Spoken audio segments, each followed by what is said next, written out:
Welcome back to Everyday Kentucky. Today we are highlighting flood recovery work in eastern Kentucky.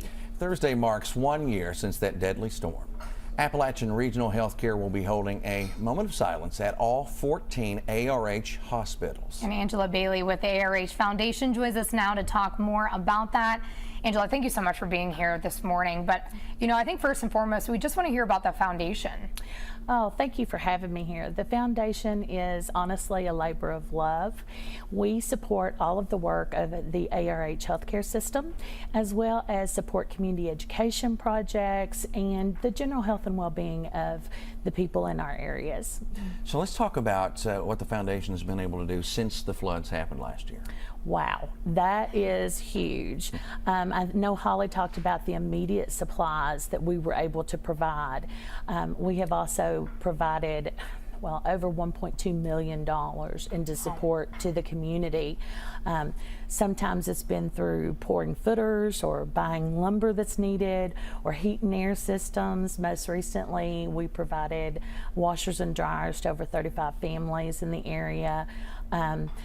The thing I'm probably the most proud of is the camp that we did for kids.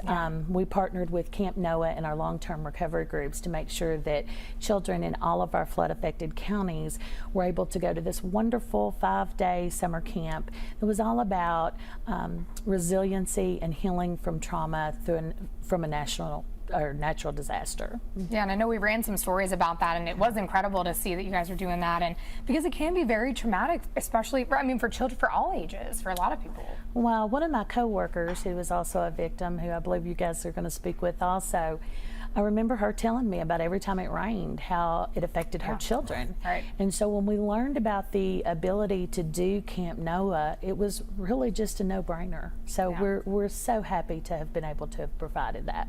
Oh, big relief. And you were talking about some of the kids getting scared. I was talking to somebody the other day that lived through it, and they said, you know, we watch the weather a little closer now, you know, and people do. And so what you've been able to do is try to get people past that. That's got to be awesome. We want to help make these families whole.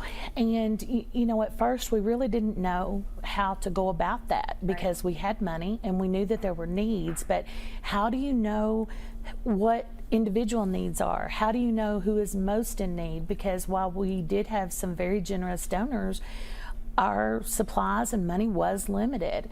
And so it became apparent that by partnering with the long-term recovery groups for every county and working with their caseworkers and unmet needs committees, that we could connect with the people who really needed the help the most and help to make them whole again. But now this work is not over. We still have hundreds of families who are either living in unsafe conditions or living in temporary conditions. There's still a lot of work, and I think that people think, well, it's been a year. Hasn't everybody cleaned up and moved on? No. And a lot of people still want to help out, and one of the ways they can help out is this back-to-school drive that you guys are hosting throughout the week. Let's talk a little bit about that. So we, you know, we're all about the kids, right? And we know that even for parents who are working and haven't experienced a flood, that sometimes school supplies can be very hard. Right? It's a strain on the budget. And for these families who experience this flood, it's just one more thing.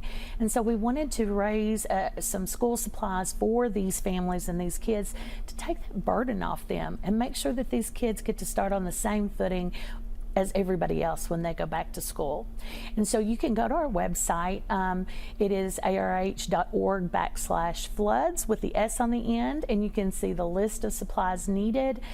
You can go to our Amazon wish list, or you can do drop off either at any of the locations that are listed on our website, or at our office, or at our disaster recovery center in Hazard.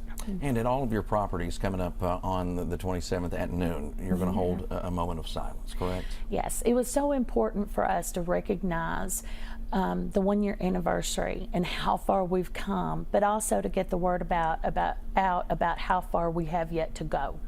And so we have chaplains that will be at every single ARH hospital on the 27th at noon to recognize a moment of silence. And we also have members from the long-term recovery groups, caseworkers, at that location to answer questions. And there may be folks that haven't signed up with a caseworker yet. And so we're also providing that ability for them. Yeah, pretty incredible. Just a lot of information Yeah. they can get. And again, check us out. You can go right there to that QR code you see on your screen. Hold up your phone, go to your camera, it'll open up, and it takes you. And then it'll tell you what to do right there on it. Absolutely. That's right. And then you can make your donation and it'll help people out. Well, we appreciate you so much. Yeah, thank you so much. Thank you for having us.